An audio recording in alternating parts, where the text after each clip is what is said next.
Hi everyone, I am Tarun Chauhan. I welcome you to my YouTube channel Landman and the Landberg.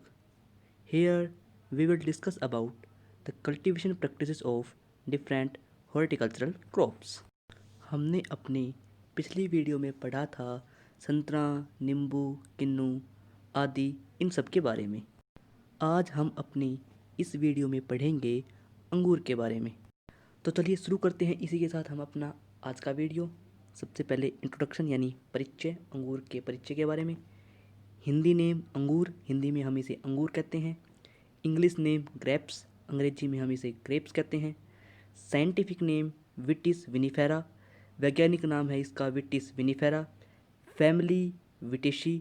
और chromosome number जो हैं अंगूर के यानी grapes के होते हैं 19। नाउ सेंटर ऑफ ओरिजिन यानी इनके उत्पत्ति का केंद्र। तो अंगूर यानी ग्रेप्स के उत्पत्ति का केंद्र जो है, सेंटर ऑफ ओरिजिन जो है, वो मेडिटेरियन एंड सेंट्रल एशिया को माना जाता है, जिसमें Kazakhstan, Uzbekistan, Spain, France, Italy ये सब देश आते हैं। Cultivation of grapes is known as viticulture, यानी जो अंगूर की खेती वगैरह जो हम करते हैं, इनकी कल्टीवेशन करना, उसे हम विटिकल्चर बोलते हैं। There are about 10,000 varieties in the world. अंगूर की करीब करीब 10,000 किस्में जो हैं विश्व में पाई जाती हैं। 50% of the total production of the fruits in the world is contributed by the grapes, यानी पूरे विश्व में जितने फल होते हैं उनमें से आधा जो है अंगूर होता है। यानी जितनी टोटल प्रोडक्शन होती है, जितना पूरा उत्पादन होता है पूरे विश्व में फलों का, उसमें से आधा उत्पादन जो है वो अंगूरों का होता है। Now soil and climate.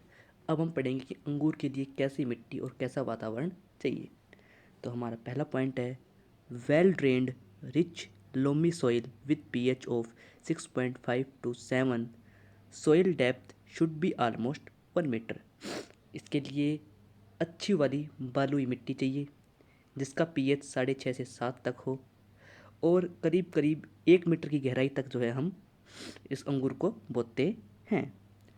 Second point 25 to 32 degree Celsius optimum temperature is required. 25 से लेकर 32 डिग्री सेल्सियस का जो तापमान होता है वो अंगूर की खेती के लिए बहुत ही लाभदायक होता है।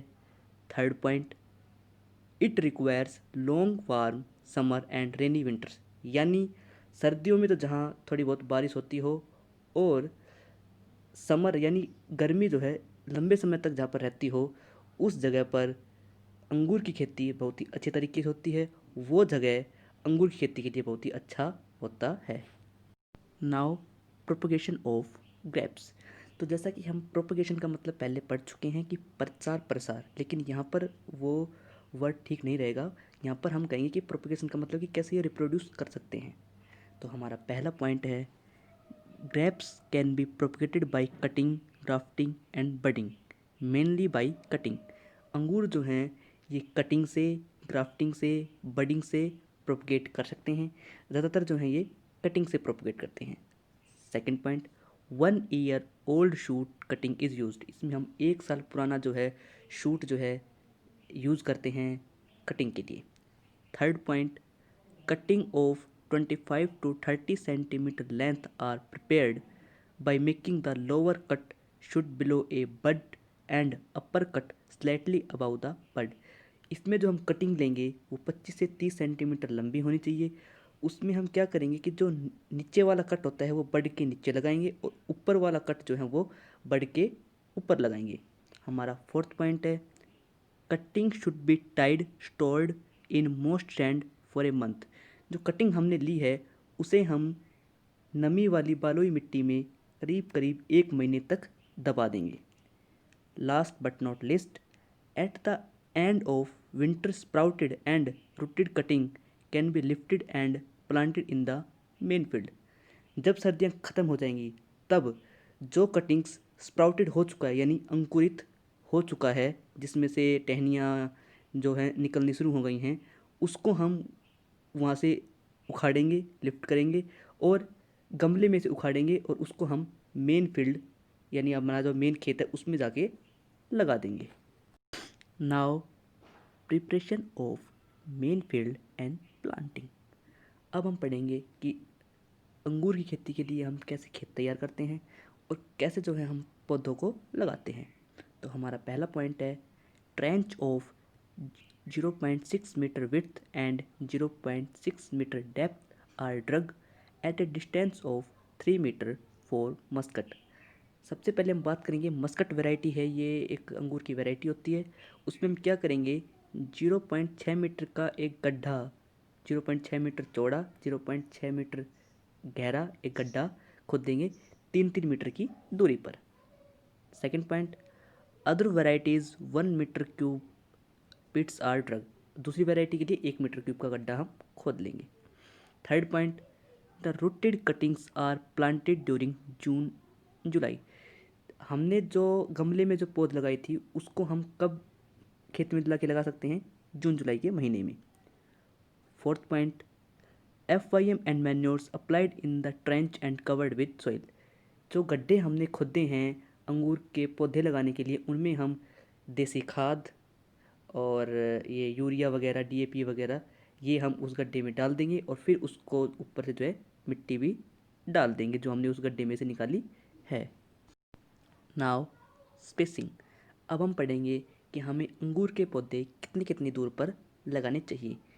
तो सबसे पहले हम करेंगे मस्कट वैरायटी के बारे में। ये एक अंगूर की वैरायटी है। इसमें हम 3-2 मीटर यानी पौधे से पौधे दूरी तो 2 मीटर रखेंगे और लाइन से लाइन दूरी 3 मीटर रखेंगे। जबकि मस्कट के अलावा अगर हम और कोई वैरायटी ग्रो कर रहे हैं, उगा रहे हैं, तो उस समय हम 4-3 की स्पेसिंग रखेंगे। 4-3 का मतलब 3 मीटर तो पौधे से पौधे दूरी और 4 मीटर जो है लाइन से लाइन दूरी हम रखेंगे अंगूर की कल्टीवेशन करते वक्त, अंगूर को बोते वक्त। Now irrigation. अब हम पढ़ेंगे कि अंगूर के पौधों में किस तरीके से पानी देना होता है। तो हमारा सबसे पहला पॉइंट है immediately after planting, third day and once in a week. अंगूर के पौधे खेत में बोने के बाद उसके 3 दिन बाद आप पहला पानी देंगे, फिर एक एक हफ्ते बाद जो है आप पानी देंगे अंगूर के पौधों को। Second point irrigation with held 15 days before pruning and also 15 days before harvest. यानी आपको ये दिख रहा है कि भाई आपके अंगूर का जो पौधा है वो आपको प्रूनिंग करनी है, इसकी कटाई छटाई आपको करनी है, तो उससे 15 दिन पहले आप पानी देना बंद कर देंगे। ऐसा ही जब आपको ये दिखे कि भाई अंगूर की खेती अब पक गई है, हार्वेस्ट करनी है, ये हमें अब तोड़ने हैं अंगूर, तो उसके 15 दिन पहले आप पानी देना बंद कर देंगे। Now manure and fertilisation. अब हम पढ़ेंगे कि अंगूर की खेती में कब और कितना कितना खाद डालना है। तो सबसे पहले हम बात करेंगे मस्कट वैरायटी के लिए। तो देखिए वैरायटी चाहे कोई भी हो, अंगूर की खेती में खाद 3 बार में करके डालना होता है। पहली बार हम खाद डालेंगे कब, जब बो रहे हैं उस समय पर, फिर दूसरी बार डालेंगे प्रूनिंग करने से पहले और फिर तीसरी बार डालेंगे प्रूनिंग करने के बाद। तो मस्कट वैरायटी में देसी खाद बोते समय 50 किलो, प्रूनिंग करने से पहले भी 50 किलो और प्रूनिंग करने के बाद 100 किलो खाद आप देसी खाद आप डाल लेंगे। हरी पत्तियां भी डालनी होती हैं, तो हरी पत्तियां जो हैं आप मस्कट वैरायटी में बोते समय 50 किलो, प्रूनिंग करने से पहले भी 50 किलो और फिर प्रूनिंग करने के बाद भी 100 किलो आप हरी पत्तियां डालेंगे। नाइट्रोजन बोते समय 10 ग्राम, प्रूनिंग करने से पहले 20 ग्राम और प्रूनिंग करने के बाद भी 20 ग्राम नाइट्रोजन आप मस्कट वैरायटी में डाल लेंगे।